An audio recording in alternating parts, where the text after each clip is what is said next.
Okay. Hi, and welcome to The Cat and the Parrot. So, Anne-Marie, what I want to talk about is the role of the DSL working alongside the head teacher. Now, sometimes, obviously, the head teacher is the DSL, but for this conversation, I was hoping that we could talk about it from a point of view of the head and the DSL, two separate people, and how they work together and how much they should be sharing and how much they should be supporting each other.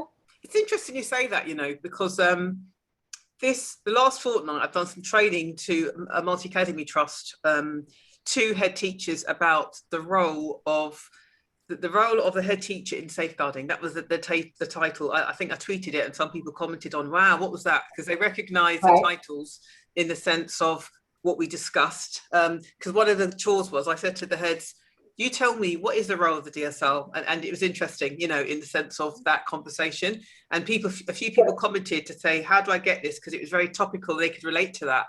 So the point I'm making. Did the head teachers not know what the role was, or did they have a very odd idea about it, or?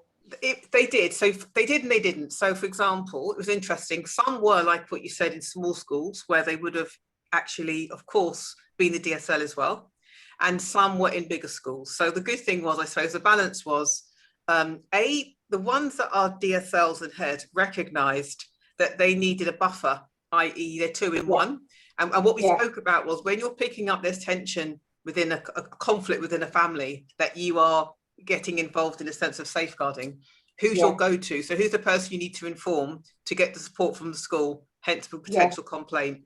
Secondly, the head who wasn't the DSL recognised there were times where the nature of being the safeguarding lead could potentially in itself present as a challenge to the school because of the nature of the conversation of having that kind of bold conversation with people about concerns about them and their behaviours or with families. So it really, the good thing was it recognised working together, and even Keeping Children Safe does say that there's something in the role of the DSL at the back in Annex B where they talk about when there's a section 47, the DSL should inform the head teacher. Like there are kind of bits there. So I think we've all lost some of that, and it's important, especially with the online, this conferences you've had in the last 14 months. It's got more difficult for you in the tension, just the conversation, not picking up social cues, and so I think and finding time to chat.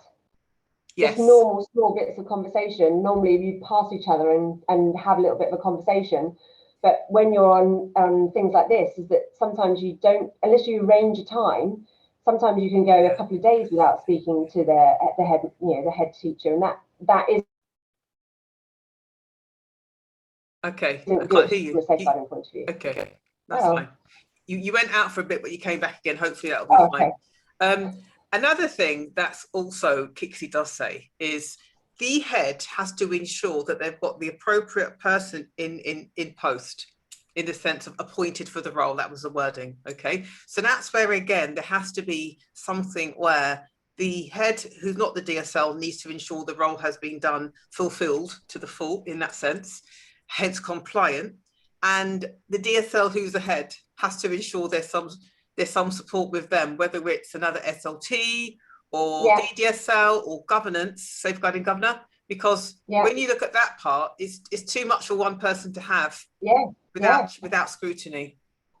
I mean, it must be hard as well for audits. So if you've only got one person as a DSL or a DSL that's in charge of it all, an audit is very difficult, because how can you be 100% sure that there's not been any bias or any possible editing that we could be using? So it's got to be an open and really transparent relationship.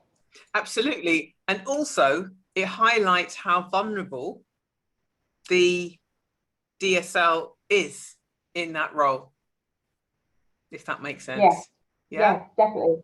I mean, I work at a school where my children go, so sometimes I'm really careful and considerate about how my children get the opportunity to be able to disclose an information without it worrying about it coming to me, and B, how it's making sure that people don't think that they won't refer to a member of the DSL because I will see documentations. See, so a lot of the time I make sure that people know that they can go to other members of staff and that the head will help make sure that the best for the child comes out. But that's something quite complicated.